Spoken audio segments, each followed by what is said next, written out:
Hola, hola Iglesia de Panguipulli, ¿cómo están? Un abrazo para cada uno de ustedes. Espero de verdad que estén muy bien. Y bueno, apareció marzo y con ello un montón de actividades, un montón de desafíos y en nuestro caso una nueva serie de mensajes. Estoy seguro que lo que vamos a tratar va a dar cuenta de una necesidad sentida que tenemos cada uno de nosotros en nuestro corazón y tiene que ver con la restauración. Vamos a hablar, la serie la he titulado Principios de Restauración. Y yo creo que cada uno de nosotros necesita transitar justamente por procesos como este, porque todos nosotros necesitamos restauración. De hecho, en Bethesda señalamos de que siempre estamos en restauración. Ninguno de nosotros puede pararse en una plataforma de perfección señalando que ya ha pasado todos estos procesos y que está libre de experimentar algún ámbito de restauración. Yo creo que todos nosotros estamos permanentemente en este proceso. Como decimos en Bethesda, estamos todos en el mismo bote, ¿ah? Ahí con Jesús en las aguas turbulentas. En fin, ¿por qué? Porque no solamente necesitamos, ¿cierto? Recibir perdón por alguna situación que también nosotros, por cierto, hemos vivido o quizás incluso hemos propiciado, sino que también, y como he señalado tantas veces, hemos sido víctimas en muchas situaciones injustas, algunas de ellas en la vida, pero también en otras nosotros mismos hemos propiciado injusticia para otros. Y no solamente hemos sido víctimas, sino que también nos hemos transformado muchas veces en victimarios. Sea cual sea la situación, ya sea cualquiera de estos polos y todas las posibilidades intermedias, la restauración está presente para nosotros porque es un regalo de gracia que el Señor tiene para con sus hijos y que tiene que ver con nuestra sanidad, con nuestra recuperación permanente y de poder disfrutar la vida y disfrutar al Señor, disfrutar nuestras relaciones, nuestros matrimonios, nuestras vidas familiares en plenitud, ¿cierto? Siguiendo los principios de la palabra del Señor.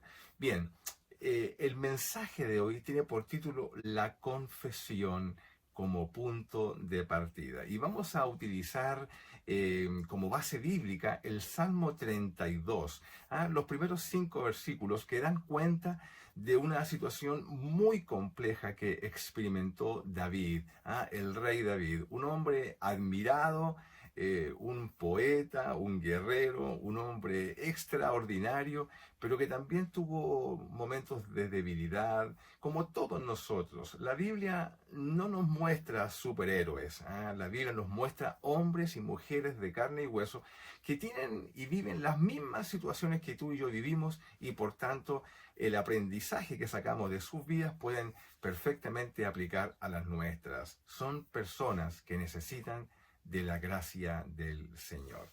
Pues bien, ¿cuál es el estado deseado?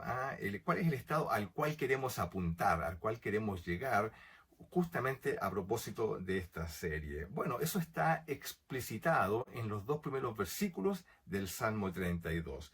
Dice, bienaventurado, feliz, dichoso, aquel cuya transgresión ha sido perdonada. Si tú has vivido esto, sabes que este es el estado deseado de nosotros, en el cual podemos descansar justamente porque nuestro pecado ha sido perdonado. Y dice, cuyo perdonado y cubierto su pecado.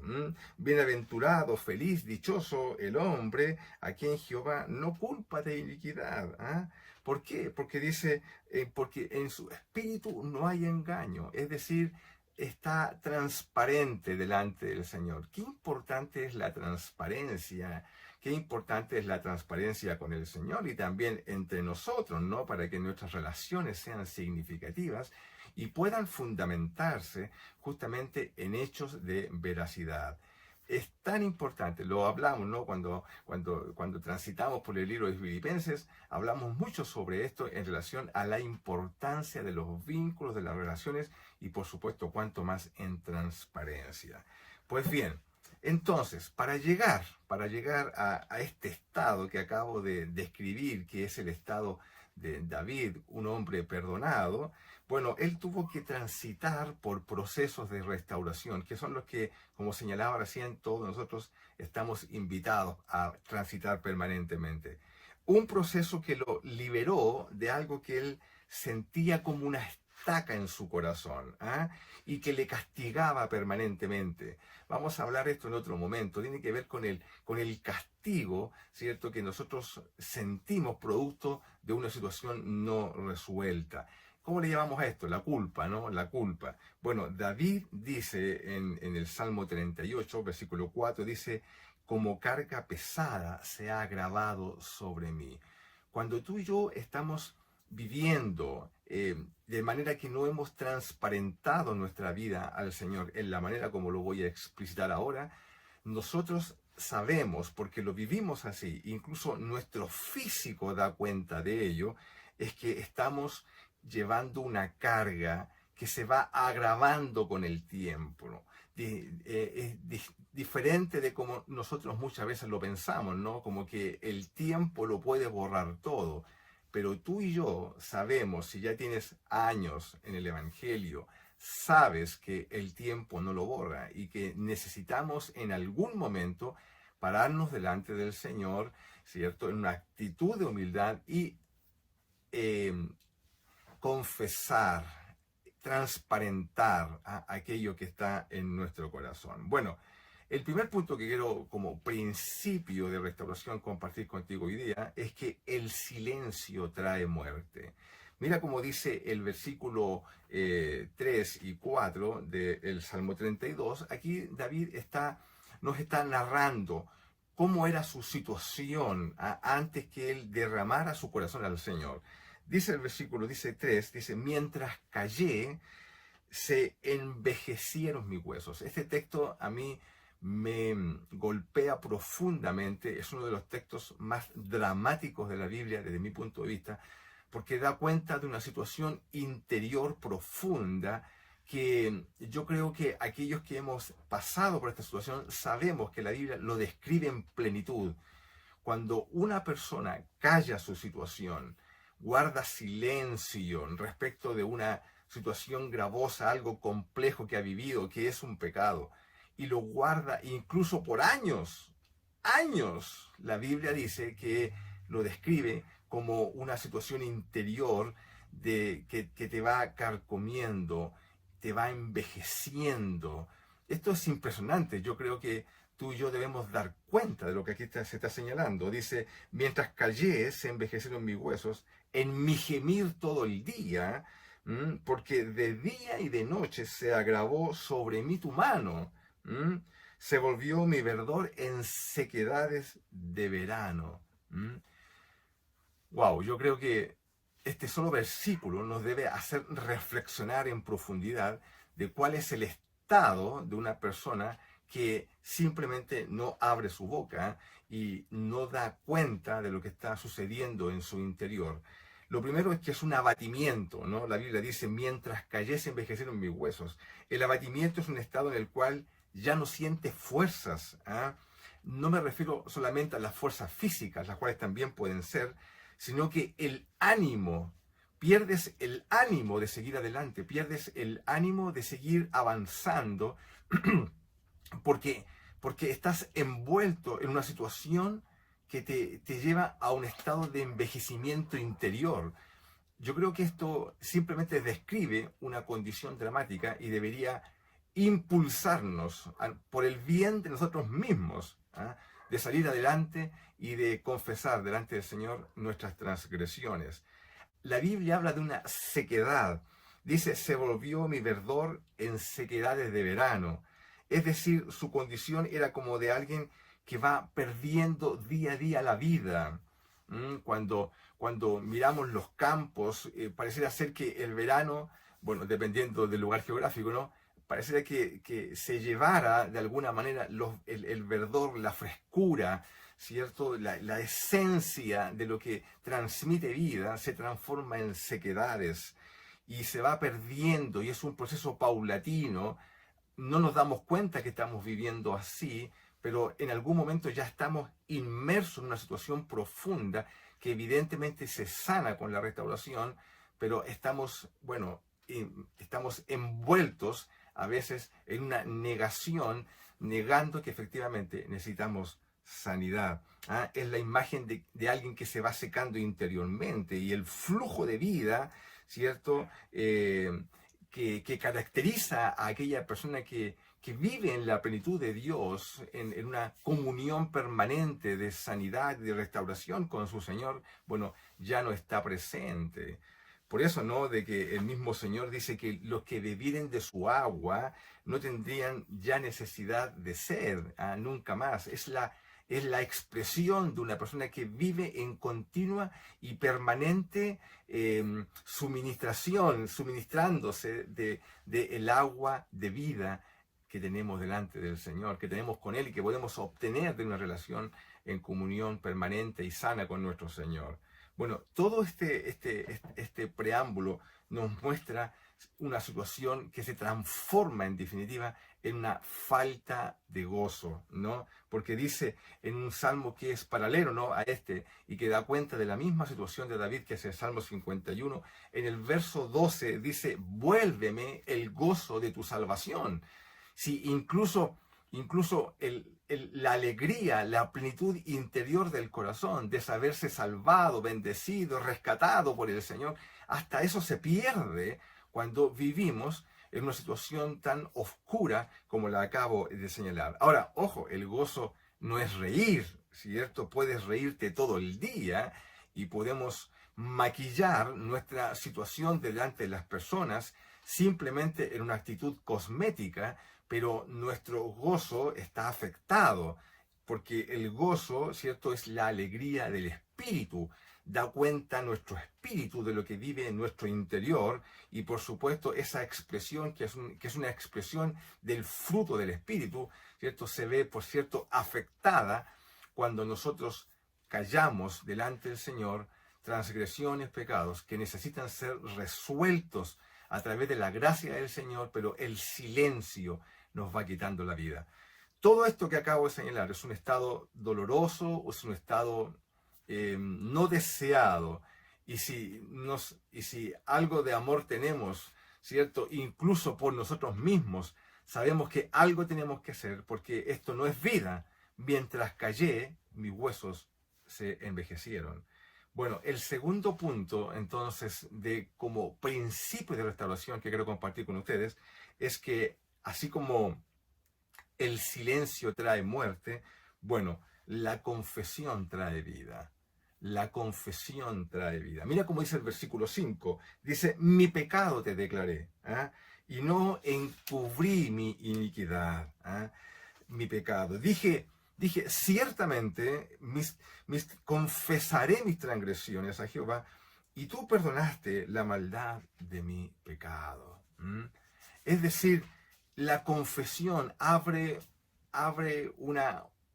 un manantial de gracia y de bendición para nosotros. Ahora, no nos equivoquemos, porque dice la segunda parte del versículo 3, dice que mientras callé envejecieron mis huesos, y dice: en mi gemir todo el día. O sea, gemir todo el día no es sinónimo de confesión. Tomemos este punto, por favor. Gemir todo el día no es sinónimo de confesión, porque podemos gemir todo el día nuestra situación, lamentarnos y sentir un dolor profundo. Quizás no lo expresamos abierta y libremente en los ámbitos en los cuales nos desenvolvemos, pero en lo interior, en lo profundo, en tu intimidad, cuando estás solo o sola, tú puedes gemir todo el día, pero la sanidad no se va a producir por el gemir. La sanidad se produce por la confesión. ¿Ok? Entonces debemos tener en cuenta este punto para poder seguir avanzando. Ahora, el versículo 5 dice: mi pecado te declaré. No encubrí mi pecado, no encubrí mi iniquidad. Y dice: confesaré mis transgresiones. Es decir, la confesión es un acto de voluntad. Este paso demanda un acto de voluntad. David dice: confesaré mis transgresiones, confesaré mis pecados, ¿cierto? Y lo haré a Jehová. Es decir, es un acto racional. no es un acto impulsado por la emoción, ¿ok? Es un acto que hace bajar esta emoción que por supuesto está presente, lo hace bajar a un acto de voluntad, es decir, tú decides salir de esta situación. Yo decido confesar porque, porque mi voluntad está involucrada hay un acto racional. Yo entiendo que esto no es vida y necesito salir de esta situación como un acto de voluntad. Mira, tú nunca vas a sentir pedir perdón, porque es antinatural a nuestra naturaleza caída. Es un acto de voluntad, tiene que ejercer la voluntad, porque la emoción nos dice muchas cosas. La emoción un día te impulsa, un día no te impulsa, un día te eleva, un día, cierto, te lleva a las profundidades de la depresión. Este es un acto de voluntad.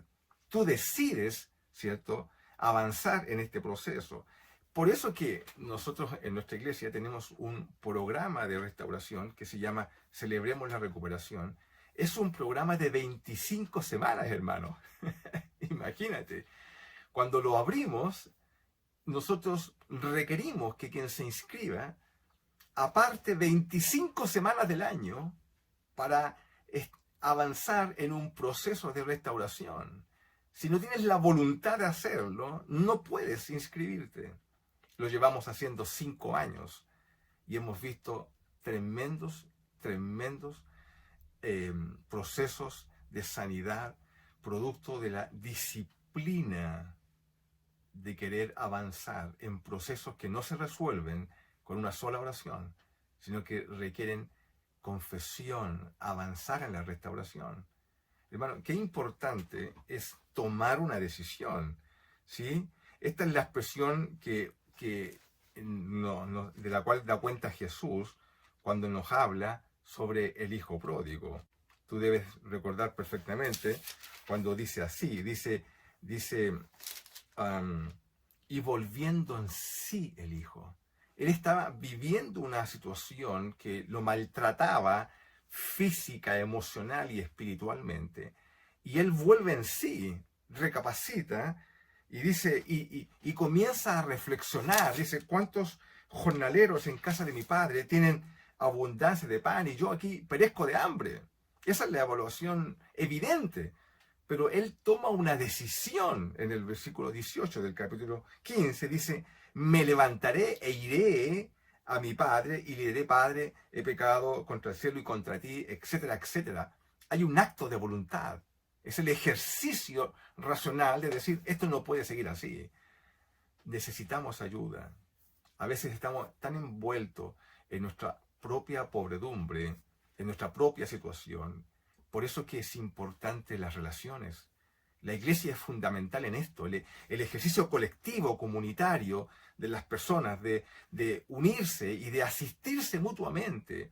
Y un amigo, un hermano, hermana que te ama de verdad, te va a decir la verdad. Te va a decir, hermana, hermano, sal de esto.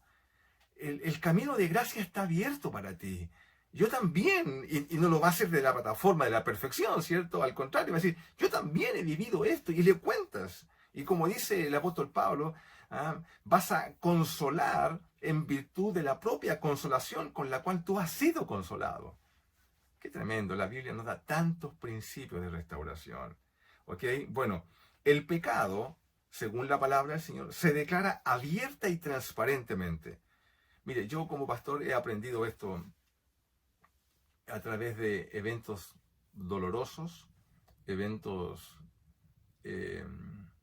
muy significativos en mi vida, con personas que a su edad adulta, creo que lo he compartido ya esto con ustedes, yo los visito, ¿cierto?, en sus lechos, a veces personas que están a horas de morir y deciden abrir su boca y comienzan a transparentar, ¿cierto?, sus vidas en una necesidad histórica de abrir esta bóveda que está cerrada, oculta, y transparentan sus situaciones.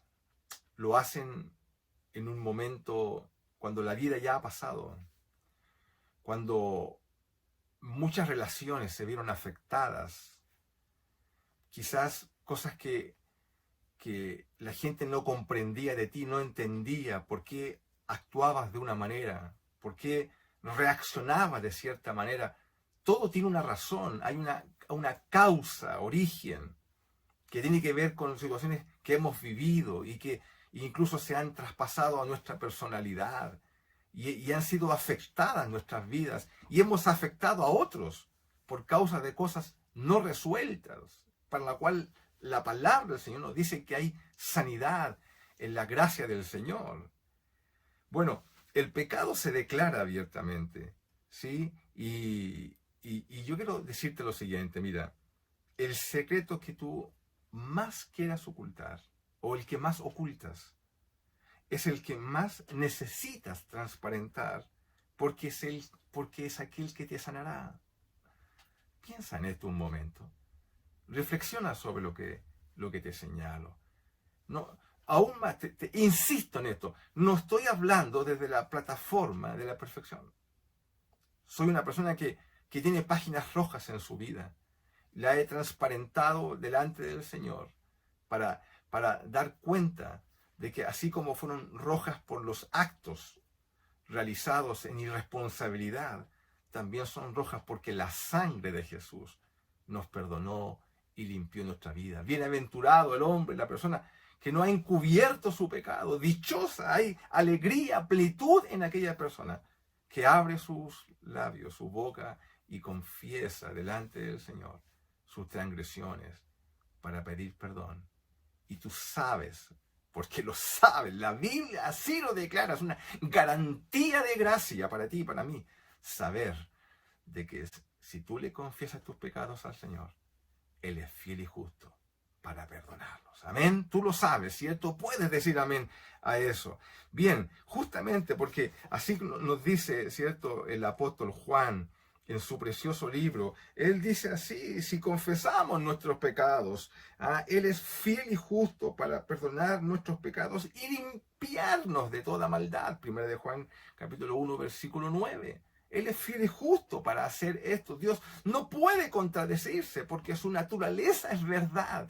Su naturaleza, ¿cierto?, es de bendecirnos. Por tanto, no hay contradicción. Tú sabes, tienes que saber que si vas delante del Señor a confesar tus pecados, Dios es fiel y justo para hacer aquello que Él simplemente lo hace porque es amor, es perdonarnos. Pero debe antecederse por un acto de voluntad. Eres tú quien va a la confesión. En fin, yo sé que tú entiendes de que entre el Señor y tú hay un solo mediador. Entre Dios y los hombres hay un solo mediador, que es Cristo el Señor. No necesitas un intermediario para llegar a Dios. La muerte de Jesús hizo posible que tengas acceso libre al trono de la gracia. Sin embargo, yo mismo reconozco la necesidad que produce cuando no solo nos quitamos la máscara delante del Señor, sino que cuando transparentamos nuestras vidas delante de las personas. La Biblia tiene promesa de sanidad cuando tú y yo nos confesamos nuestras faltas unos a otros. Quizás para algunos esto pueda ser complejo. Yo dice: Señor, yo le confieso al Señor todas mis cosas. Sí, yo sé que sí. Porque cuando le confesamos a Dios nuestros pecados, Él es fiel y justo para perdonarnos. Pero el libro de Santiago, capítulo 5, versículo 16, dice: confesaos vuestras ofensas unos a otros, ¿ya? Y orad unos por otros, para que seáis sanados. Si le confesamos a Dios nuestros pecados, de Él obtenemos salvación y obtenemos, ¿cierto?, sanidad espiritual, sanidad en nuestro vínculo de comunión con Dios. Recuperamos lo que está perdido. Pero cuando nos confesamos unos a otros nuestros pecados, la Biblia también tiene promesa de sanidad. Esto que está aquí no tiene que ver con confesar nuestros pecados para obtener salvación y perdón de pecados. No, no estamos haciendo. Le confesamos a Dios nuestros pecados para perdón, ¿cierto?, de nuestros pecados, pero abrimos nuestros labios y compartimos nuestras situaciones con otras personas para sanidad del alma. Esto, que es un principio de restauración, en nuestra iglesia lo hemos aplicado de manera transversal, desde el pastor hacia todos los hermanos. Yo recuerdo el día cuando me paré en el púlpito y yo transparenté una situación de mi vida y lo dije abierta y libremente, con temor delante del Señor, por cierto, porque estaba abriendo mi corazón delante de la congregación. Hasta el día, esto pasó hace muchos años. Hasta el día de hoy hay personas que me dicen, pastor, desde ese día todo cambió para mí. Cambió la iglesia, porque la iglesia se comenzó a construir sobre una plataforma de verdad, sobre una plataforma de transparencia, donde nos confesamos unos a otros nuestras situaciones. Tenemos reuniones en las cuales las personas abren su corazón y expresan aquello que jamás expresarían. Tú dices, sí, pero ¿cómo haces eso en una congregación? La gente lo va a ventilar. Bueno, de eso da cuenta una iglesia sana.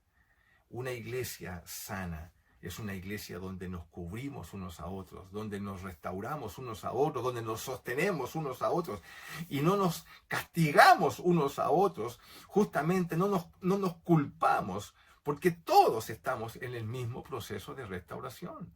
Todos estamos viviendo las mismas situaciones. ¿Cómo yo podría ponerme de juez de ti si yo estoy viviendo también mis propios procesos de restauración? Al contrario, nos sostenemos unos a otros en la gracia y así comenzamos a construir iglesia, una iglesia sana. La iglesia, dice un pastor, la iglesia es una comunidad terapéutica donde somos sanados en virtud de los vínculos que vamos construyendo. Mira qué importante es ser iglesia. Bueno, todo esto lo hemos compartido en nuestras series, ¿no?, en las cuales hemos trabajado. Pues bien, el Salmo 32 da cuenta de cómo se transforma una persona cuando abre su corazón, transparenta sus situaciones delante del Señor y comienza a experimentar un gozo, a recuperar el gozo que perdió producto justamente de su transgresión.